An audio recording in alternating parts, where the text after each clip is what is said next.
Hey everyone, thanks for tuning into this episode of the Real Estate CPA podcast. Your host, Brandon Hall and Thomas Castelli here, and we're kicking off another series. It's going to be the Passive Investor Series. So this is for real estate investors who commonly invest in passive investments such as syndicates, and that's going to be whether it's multifamily, self-storage, mobile home parks, office buildings, ATM machines, businesses. We're going to cover all of that within the series. This is the first episode where we're going to give an overview of what that looks like for you. All right. So the first thing that we want to get straight with everybody is the passive activity loss rules, right? And we've talked about the passive activity loss rules over and over and over. So I'll keep it short.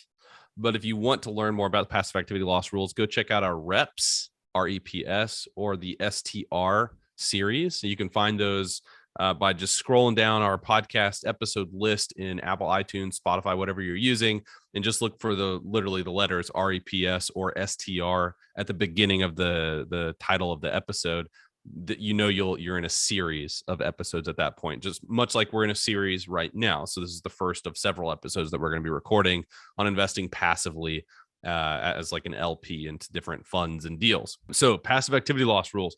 When you invest passively really, it doesn't matter. I mean, running a business or investing passively, you're always subject to the passive activity loss rules. You have to meet a series of tests to determine whether or not you are passively involved or whether or not you are non-passively involved. I know a lot of people sub in the word active, but I like to use the actual terminology in the Internal Revenue Code, and it says non-passive. So you're either passive or you're non-passive, right? You've got two buckets of income. You're non-passive in your W-2 job. I'm running a business. Tom's actually running this business with me, partner. So we are both non-passive in the CPA firm that we run. Okay. So that goes into that non-passive bucket of income. But on my real estate investments that I have, my beach home, my maybe not my beach home. We'll see if I can get the STR qualifications on that. But my rental real estate that I own, I'm passively involved in that, right? The limited partnership investments that I've made, that Tom has made, we're passively involved in those. So that all goes into my passive bucket of income. It's a separate bucket of income from the CPA firm income that we have. And because it's in that separate bucket of income, any losses that are created from those passive activities, they can't jump out. The losses don't jump out of the passive bucket and offset my income in my non-passive bucket. Okay.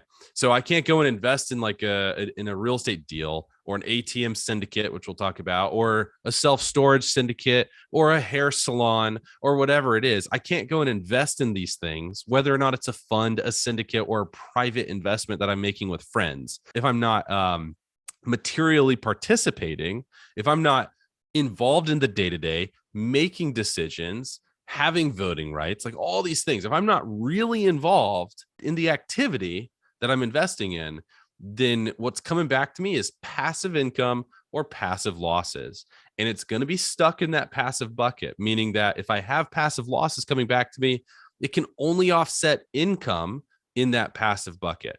And if I don't have any income in that passive bucket, then the passive losses become suspended because they can't jump out and offset my non-passive income, with a couple of exceptions. There are a couple of exceptions to that rule. But in general, they get suspended and they get carried forward. They get carried forward until I die. So you don't lose them. You can use them at some point, but you can't go and we're going to talk about some of the marketing schemes that these syndicators, these deal makers use. A lot of people talk about the tax benefits of investing in their deals. And you have to understand that, yes, it's a tax efficient deal, but it's not going to necessarily allow you to go and offset all of your other income that you earn because you're passively investing in these things. Your losses are going to be locked up in the passive activity loss bucket, that passive loss bucket, or the passive income bucket. And your other income is in the non-passive bucket. You can't jump your losses out unless you qualify as a real estate professional or unless you dispose of the activity. So just be aware that those rules exist. That's where I wanted to start this entire thing, is that you just can't go in thinking that this is going to provide me with amazing tax benefits unless you're going to qualify for one of those exceptions to jump your losses out of the passive bucket and into the non-passive bucket.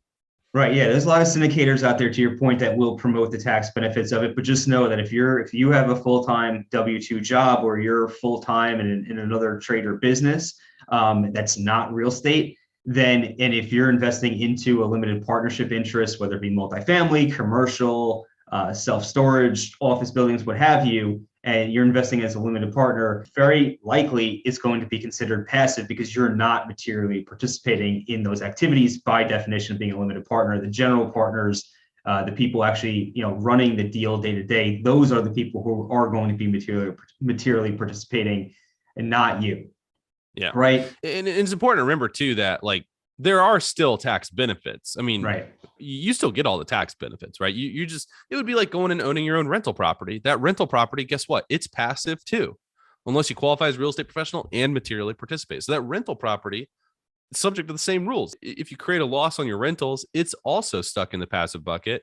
And that loss will also be suspended and carried forward if you don't have any other passive income and if you don't dispose of the activity. So when you're investing in big deals, you're getting the same treatment tax wise. It's just now you have a little slice of a large deal, of a large property. So same treatment, just different sort of a form, I guess. So when the syndicators, when the general partners of these deals, when they're putting together the deals and they talk about the tax benefits, they're not wrong. There are tax benefits. That's my point to this whole thing. Like you're still investing in real estate, assuming that you're investing in real estate, you're still investing in real estate, which is going to provide amazing tax benefits. So let's say I put $100,000 into a big apartment complex building that they're raising millions of dollars for. So I put $100,000 into it. I get a small slice. And let's say at the end of the year, my K1 shows a $90,000 loss. Now, this $90,000 loss on my K1 is not, hopefully, but most likely not from operations. It's not an operating loss. It's a loss because the syndication did a cost segregation study. They accelerated depreciation, which is a non-cash expense. Okay. So they created this huge loss for the syndication, the entire deal, and they allocated $90,000 to me. So I put $100,000 in, I get a $90,000 loss passed back to me. That loss is passive. If I don't have other passive income, if I haven't sold a passive activity, then that $90,000 tax loss is suspended on my tax returns. You can find this suspension on Form 8582 in your tax returns. It's suspended there and it's carried forward year after year after year. And you might go, well, there's no tax benefits for me. This is phooey. But next year, when they pass $10,000 of income to me, that's what my K1 shows, $10,000 of allocated income. Guess what? That's passive income. Passive income can be offset by suspended passive losses. So now I have this $90,000 that I carried forward. It eats into that, or that 10K of income that I just received eats into that 90K loss. And next year I carry forward an $80,000 loss. When they sell it that next year and they allocate a $100,000 gain to me, total gain, including depreciation recapture, then I have this $80,000 suspended loss that I get to use to offset that 100K gain. So now I only have a net 20K gain that I have to pay tax on. So still tax benefits. But if somebody is telling you that they're going to pass losses back to you and you're going to be able to use those losses to offset your W-2 income, your business income, et cetera, you should be very, very careful. One, accepting that as gospel because it's not going to be true. But two, also investing in with that person because somebody is telling them that. Their support team's telling them that, which means that their support team doesn't know what they're doing, right? Their CPA is saying, yeah, if you go and build this ATM syndicate, then all of your limited partners are going to get these massive tax losses because an ATM is what, 5-7-year property. It's one of those 5 or 7 year property. So if I buy a $5,000 ATM, I get a $5,000 tax deduction the year that I buy it, thanks to 100% bonus depreciation. Now, if I'm passively investing in an ATM syndicate, great. They're going to give me these massive losses, but I still can't use those losses to offset my W-2 income and my business income because the losses are stuck in that passive bucket, right? So I can't jump my losses from the passive bucket to the non-passive bucket. In order to do that, I would have to materially participate in the deal, in the actual deal itself, in the company, whatever. But if I'm just an LP, I'm just putting money up and I'm sitting back and collecting checks, it's not going to happen. If I buy ATMs, I know that we're stuck on ATMs. I actually don't know why we're stuck on ATMs, but I do remember one scenario that I want to talk about. Let's say that that I'm not actually investing in a fund. I'm going to own the ATM myself. Okay. So I buy this ATM and somebody else manages it. Guess what? Still passive. I'm not involved. I own the ATM, but I'm not materially participating. So it's still passive. All the losses are still passive. They're going to flow through Form 8582. If I have other passive income or if I've sold any other passive activity at a gain, I can use the losses to offset that income or that gain. But I cannot jump the losses out of the passive bucket and into the non-passive bucket unless I am like a real estate professional materially participating in the deal, or just materially participating if it's like in like a business, not real estate related.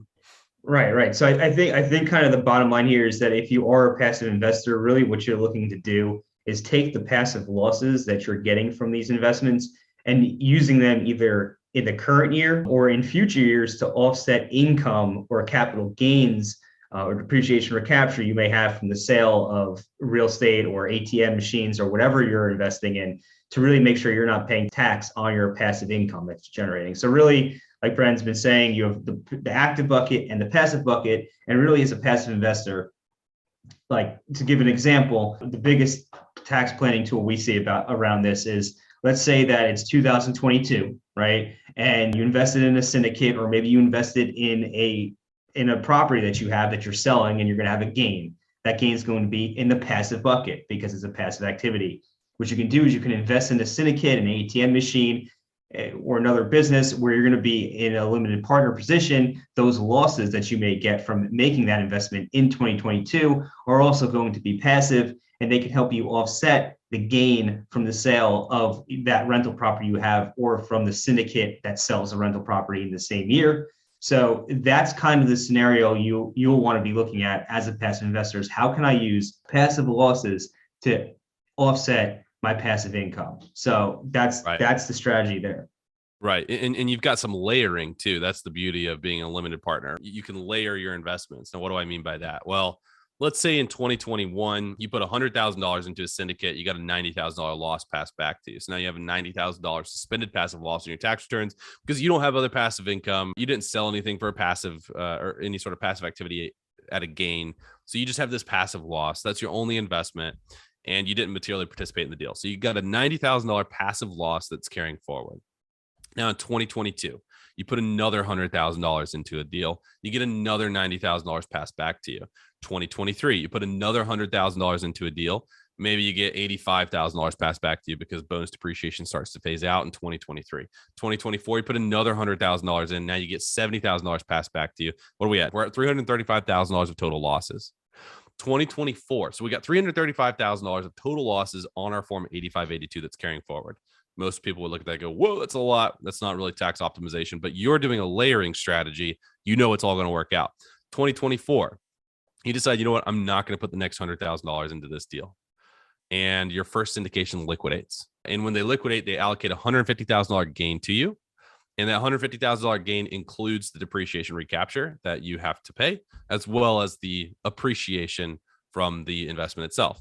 Now you have $335,000 of total losses that's on your Form 8582 that have been suspended and carried forward. So you get to use that $335K of losses to offset the $150,000 gain from your first syndication liquidating. Right. The next year, your next syndication liquidates, also another $150,000 gain. And now you use the remaining $185,000 of suspended passive losses because you already used $150K the prior year. So you've got 185 left, use that. Now you have $35,000 of suspended passive losses left. But you still have two deals that you've invested in. The next deal liquidates, $150,000 gain again. Now you have $115,000 of total gain after you factor in your remaining suspended passive losses. You have zero suspended passive losses, $115,000 of total gain, and you get to make a decision. I can either invest in another syndication in the same tax year to create another big tax loss that I can use to offset this $115,000 of total gain, or I can just take the tax hit on $115K of total gain. So you can start layering your deals so that you don't pay taxes for a really long time. I mean, through this scenario, we're talking about, it's about what, a 6-7 year turnaround before you finally start paying taxes. So you could certainly start layering. If you're an investor, a lot of our limited partner investor clients do this, where they will I've got $1 million to invest in these limited partnership deals. Instead of investing $1 million in December 2021, I might layer them a little bit. And the only reason I'm layering them is the timing of the sale and the timing of the future sale. You need to talk to your sponsors about when do they expect it. Is it a 5-year turn, 6, 7, 8, 9? The timing of that future sale, and then what these expected losses are going to be, so that I can always make sure that I have losses to offset the potential sale at the end of the day. Right, right. And something that's important to note as a limited partner, or really as any type of investor, real estate investor, is that 100% bonus depreciation is going to phase out after this year, after 2022. So in 2023, we're only going to have 80% bonus depreciation. So if you're expecting to have gains from syndicates in the coming years, now in 2022 might be the year to make some investments to take advantage of that 100% bonus depreciation. Now, having said that, 2023 should still be pretty favorable, but it's not at 100%. So this is the last year of 2022. You have to make the investments by year end. So it's 12/31/2022 to really take advantage of 100% bonus depreciation if you want to use this layering strategy and start taking advantage of being able to bank losses now for future use. 2022 might be a year to make some of those investments. And remember too that the passive activity loss rules, they allow you to aggregate all passive income and losses together. So, you could invest in rental real estate through syndications and funds, and then you can go and invest in an ATM syndicate, or you can invest in a self-storage syndicate, or you can go and invest in your local hair salon. I always talk about hair salons because I think that they are. I would love to own a hair salon one day. So if anybody's out there needs a money partner on a hair salon, somebody that knows how to run a service business, hit me up. I'd love to work with you potentially. But and I just got my haircut too, so I'm feeling fresh. That's probably why.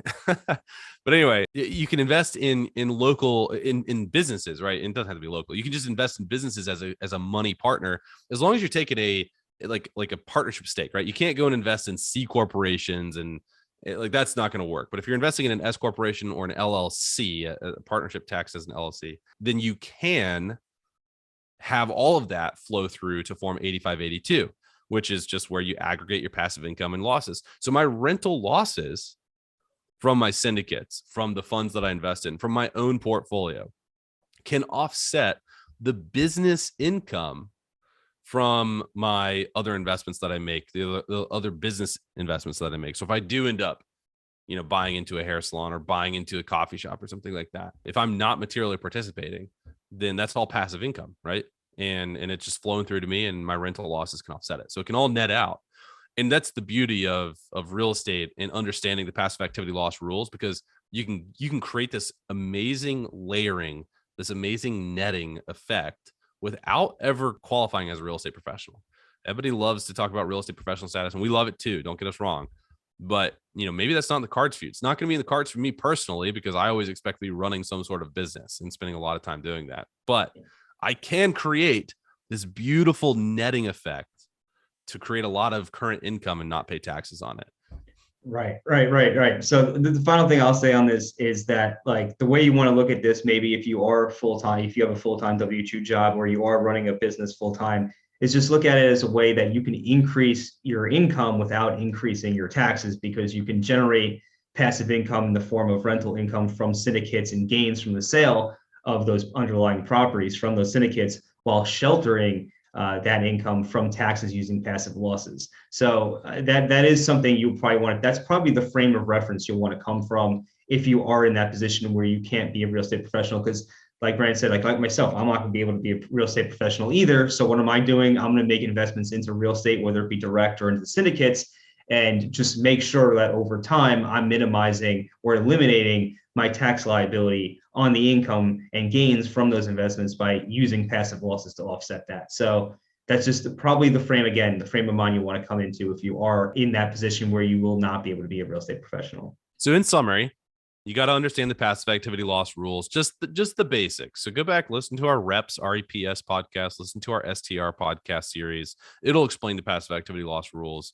We do a really good job of going into depth there. You got to understand the passive activity loss rules. You really need to understand that as a real estate investor anyway, just to protect yourself and make sure that your CPA is preparing your tax returns correctly. So you got to understand that. You have to watch out for syndicators, sponsors that overpromise or oversell tax benefits. There are tax benefits embedded into every single real estate deal. That is true. But sometimes people will promise things that won't actually happen whenever you go and prepare your tax returns, because those passive activity loss rules apply to you and they block you from using those passive losses. So instead, you just end up with large suspended passive losses. But that's not a bad thing, because we talked about the layering, right? So we talked about the timing. We talked about investing in syndications over multiple years rather than just plowing it all into one year.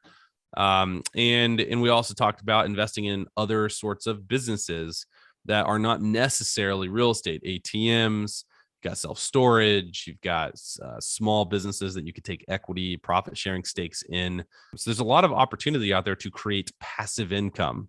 And when you can create passive income, the losses that you receive from your passive activities, whether that's a real estate syndication fund or your own rental real estate activities, the income from your passive businesses can be offset by the losses from your passive activities or passive real estate activities. So don't forget that. If you can listen to this podcast again, get that summary down pat, work on that year after year after year, I guarantee you 10 years from now, you're going to be creating passive income streams that you don't pay tax on. We should really say you pay tax on it eventually at some point. Really, this is just a big tax deferment. But hey, man, time value of money, right? If inflation's going up this year 6 to 15% based on who you talk to, I want to capture all those tax benefits today. I don't want to pay tax today. I'd much rather pay taxes 10 years from now. So I'm going to just kick that can down the road and let inflation eat away at that eventual value that I'm going to have to kick out of my pocket. So take it all in, re-listen to this episode if you need to, but just try to, like, as a limited partner, as a limited investor, or as just an investor in general, you're probably really busy. You're probably like me and Tom. We work 60-hour weeks here at the CPA firm, sometimes more, sometimes less.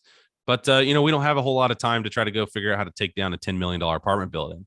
Wish that we did. It'd be a lot of fun. But I can invest in that $10 million apartment building, so I can get my real estate exposure, and I can get this beautiful netting effect with the passive activity loss rules, since I understand them. So hope this helps. So just to wrap up this episode, I know there's a lot of people out there still asking about the next Tax Smart Bootcamp. Not 100% sure when we're going to run the next Tax Smart Bootcamp, but like I said last week, we have the Tax Strategy Foundation course that's evergreen. It's open all the time. You can register whenever. And Brennan does a great job talking about things like the real estate professional status, the passive activity rules, and how you can take advantage of those for yourself, short-term rentals, entity structuring, all the fun stuff you'd expect to be able to build a tax foundation for yourself and your real estate business wherever you're going. So go ahead and you can check that out by going to courses.therealestatecpa.com and using the promo code RECPA for $100 off. Again, that's courses.therealestatecpa.com.